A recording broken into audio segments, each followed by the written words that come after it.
Massey family. It's Cassandra, and I am doing another one of our Golden Series interviews with a family member. And this time we are doing the Ellis Massey branch. And we have with us Joseph Avery. How you doing, Joseph? I'm doing fine, thank you.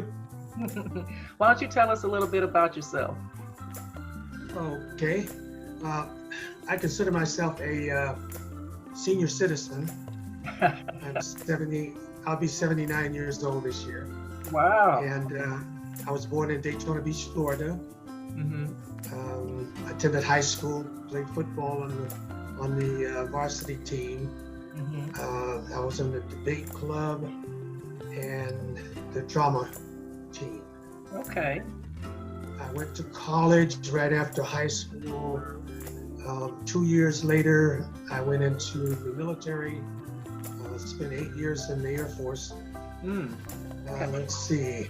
And then I got out, finished my degree, went on to grad school, and worked for Hewlett Packard for quite a while. Okay. 15 years. Became a what they call a functional manager. I managed a group of about 250 people. Okay. And learned computer programming, just a few skills that way, and became really excited about computers. Okay. I was married early on. I think I was 19 years old when I got married. Oh, wow. My wife and I are still together, and we will be for life. Let's see. I'm an avid Christian.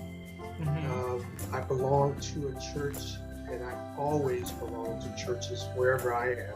Mm-hmm. My grandpa was a pastor at Mount Mission Baptist Church in Daytona Beach, Florida. Oh, what was his name? And I was, I'm sorry? What was his name? His name was Reverend Douglas Avery.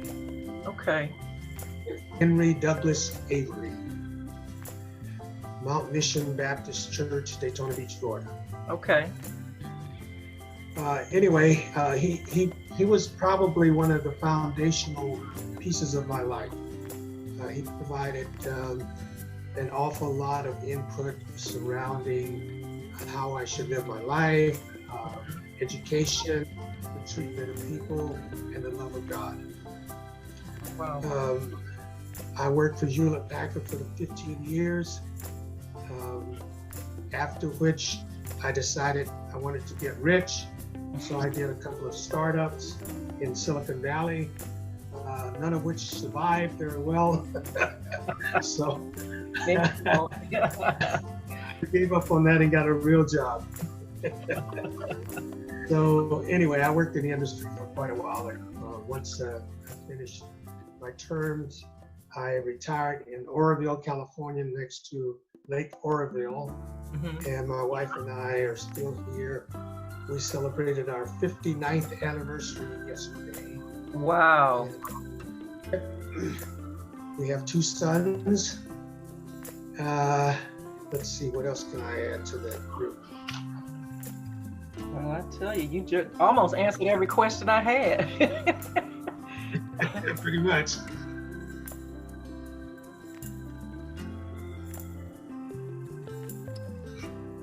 Talk a little bit about food.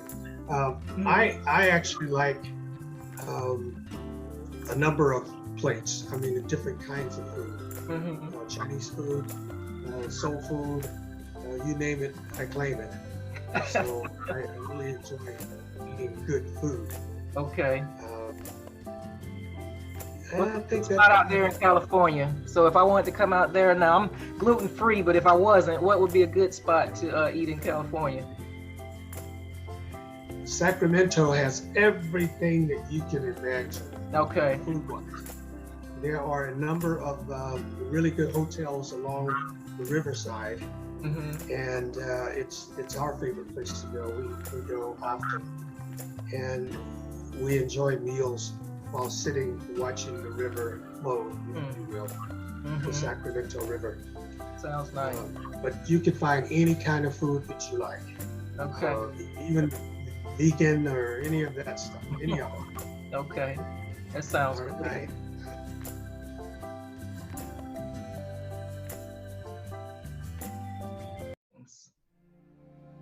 Okay, I had two sisters and one brother. We grew up together in a family. My mom and dad. Grandma lived with us for a short while until she passed away. But my sister and I never got along together. Oh, My brother and I did, but my sister was contrary, okay. and she had this thing about everybody else is wrong, she's right. Okay. But I loved her. She was a sweetheart. Unfortunately, my whole family, my immediate family, is gone. I'm Oh, the only member of my original family. wow. No mom, dad, sister, brother, uncles, aunt, they're all gone. Wow. So I find myself very attached to my grandchildren hmm and my sons. Wow. How many I, children and grandchildren do you have? I have two sons and 7 grandchildren Oh, and wow. two great grands. Oh, okay. All right. I love those little rascals too. They're sweethearts. Yeah. Yeah. What's something that you do remember about your siblings growing up? Can you think of a funny story or something that might have happened that kind of brings back some good memories from growing up? Yeah, there was our church had picnics once a year, and it was especially a great time because we got a chance to play with other kids, hmm enjoy the water. There was a beautiful crystal spring that we would go to, have a picnic along the riverbank, and it was just fantastic. Was that Florida or California? It was Florida. Florida. We each had an opportunity to give our testimonies, and it's the first time really that I'd heard my sister's testimony, and it was quite emotional. It really was, and it changed our relationship for a long time. In fact, for the rest of her life, anyway. But that was a pivotal moment for us. And it sort of bind us together. My brother and I got along okay. We were football players together on the same team, so we had a good relationship. With my sister, not as much. But that was a moment that really brought us together. Okay.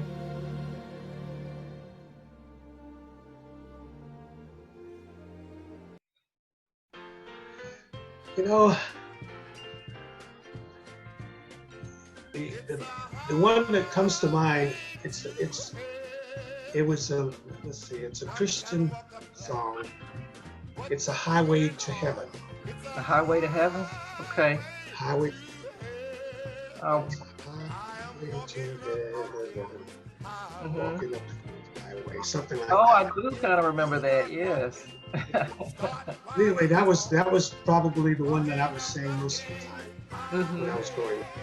Okay. Today, I have a diverse set of talents that I like. Particular type of music. I like jazz, and I like soul music. Okay. That's kind of. Well, who's one of your favorite jazz artists? Because I'm into jazz myself. Well, there's a. Why did I go blank at this moment? Do you like the older jazz, like Duke Ellington and them, or do you prefer some of like smoother jazz that they have now? They're Albright and Duke Ellington.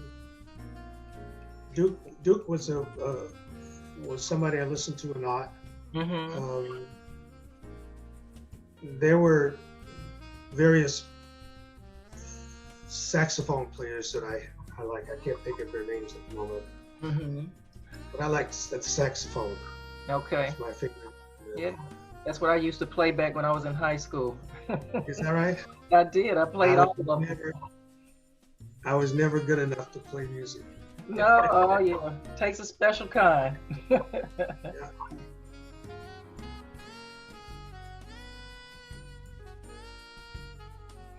I think the first job was computer operator. Okay. and I had the opportunity from that job to learn computer programming. Okay. And I went into the area where computer operations, programming, and application stuff was done. Okay. I designed a materials management program. Was my first assignment, and I wrote a particular part of that, which was the warehousing part, in the language called COBOL. And so that was quite a while ago, but at Hewlett Packard. Okay. I don't know how long it lasted, but it lasted quite a while.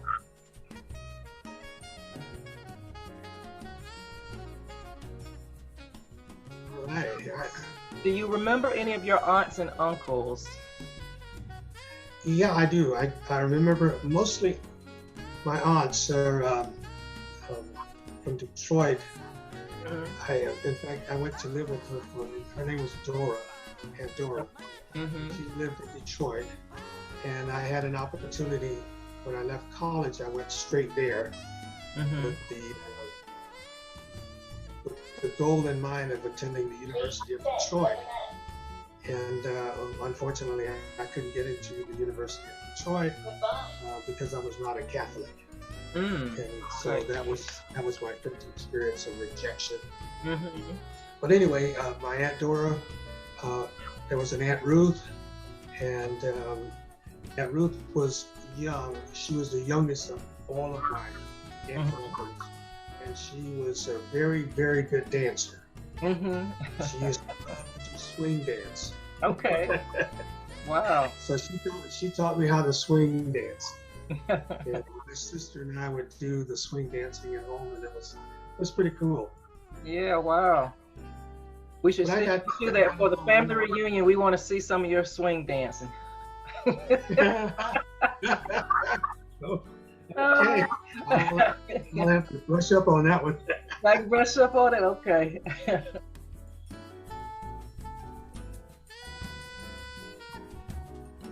All right, let's see. What is something that you are the most proud of?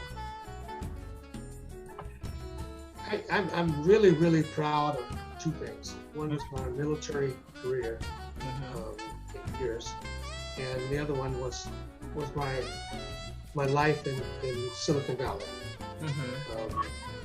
I reached a level of executive vice president in Silicon Valley, and I don't treat that lightly because that was something very, very special. I was the only black person at that level in the whole Silicon Valley. Wow. And that remained true for quite a while. The second person joined, the third person joined, maybe 4 or 5 years along the band. But it was quite a challenge, and I felt like that was a big accomplishment. And of course, my wife did as well. That's awesome. And speaking of your wife, you said that you met when you were 19, you're 79, so you guys have been married 60 years? Is this what, 60? 59 years. Wow. What's her name?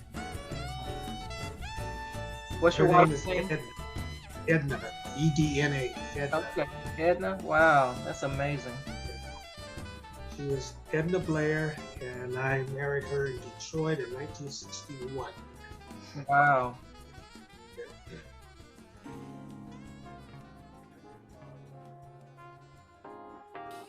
What piece of technology has been like the most amazing for you over your lifetime? Okay. But I think the one thing that made a big difference in people's life was the technology around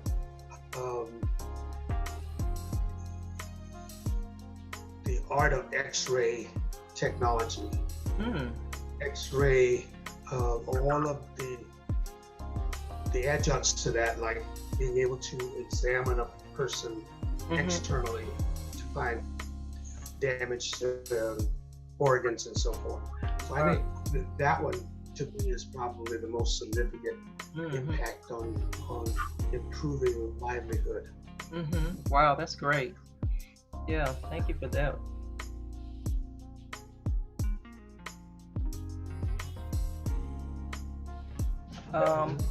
What does being a Massey mean to you? I know that we're kind of introducing you to the family through the Facebook group and now through this interview here. But what does being a Massey mean to you, or that name mean to you?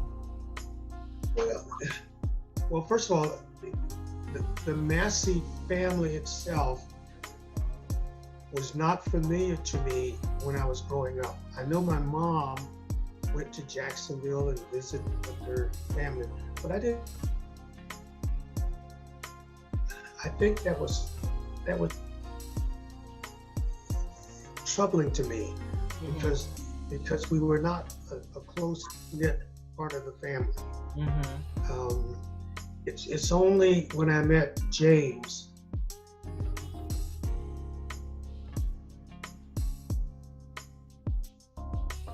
and we talked and we communicated via electronic media, but her side of the family was not very well known, my mom, and so that always had a tug on my heart.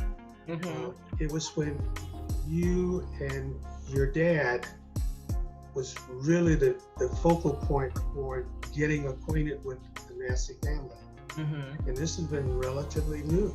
It's been fairly new, but I've been impressed with the family, and I felt like I missed a lot. Right. In growing up without them. Right, and I agree. I wonder. I just wonder how many on your side know my mom. Did you ever hear of Essie Massey? No, and not until my dad was searching for her, and he had asked me to look some things up. Had I heard of her name, and so I'm pretty sure there may be some family members that could have. I can't say for sure that they don't, but the Ellis Massey side of the family is like really brand new to everyone. Okay, and I had a real problem finding Eugene. Eugene is my mom's dad. Okay. And I could not find a lot about him. He's to this date, his birthday is not clear to me. There's two different ones, 1900 and 1902. Those are two different. I don't know which one is the correct one. Right. I didn't find his birth certificate and so forth. But in any event, I have attempted to go out and reach out to find Massey's, and you and your dad are the two that I found. I've heard of Lily. In fact, I know that I met her when I was young. Okay. Because she visited Mom, and Mom introduced her as her cousin. And I said, well, okay, but I never really got to meet the Massey family. Right. And I felt that was a shortcoming on our family side for not reaching out, and on your side for not attempting to contact Essie and Eugene. Right. Eugene left Cordele, I think it was. Okay. Are you familiar with Cordele, Georgia? I know where Cordele, Georgia is, but I didn't know he lived there. Yeah. Okay.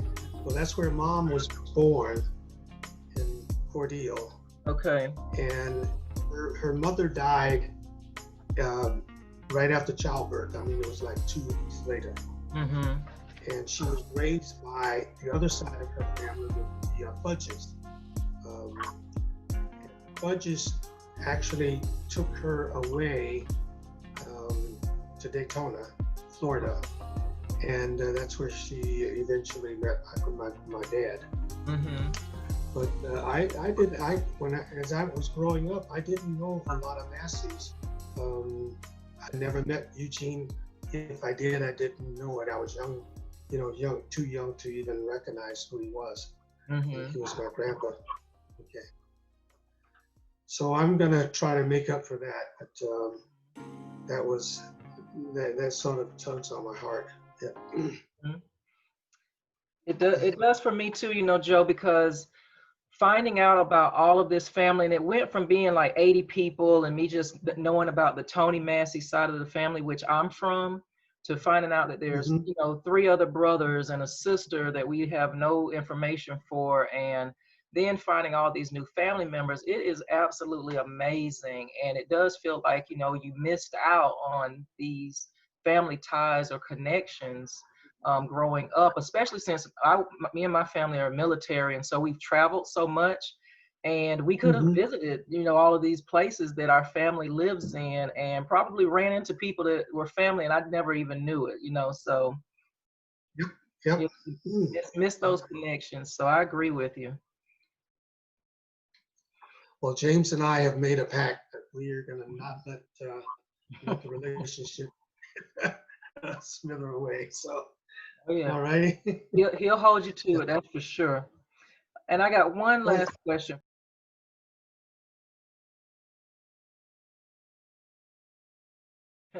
What life advice would you like to pass on? So when everybody sees, you know, your video, what piece of advice would you like to send down to future generations?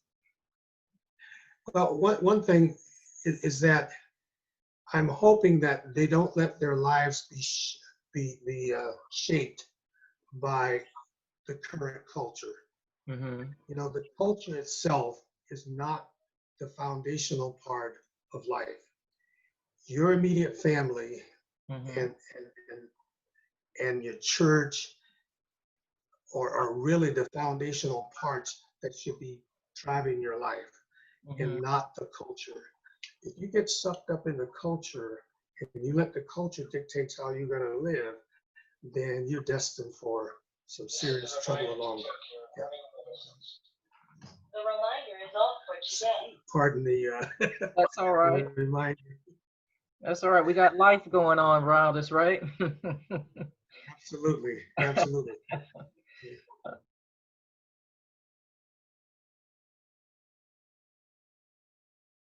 All One right. of the things that I really wanted to tell you about is that Mm-hmm. I spent well, uh, about 5.5 to 6 years of developing the Avery side of the family Mm-hmm. tree. And I have, over the years, amassed a lot of information about that side of the family. Mm-hmm. And I just recently started on the other side, and you have helped me immensely to get started on that side.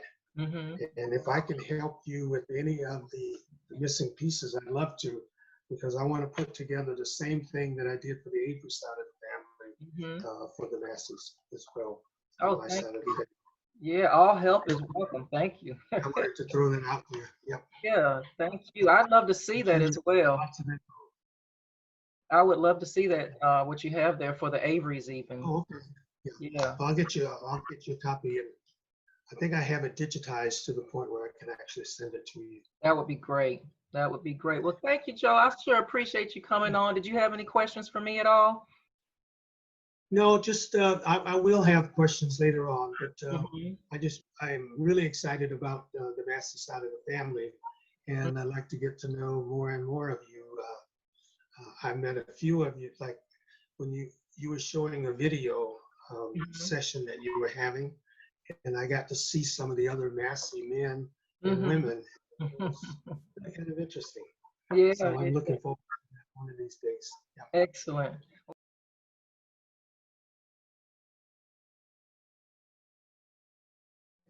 Okay, I wanted to ask you, what was it that actually stimulated your interest in tracing family?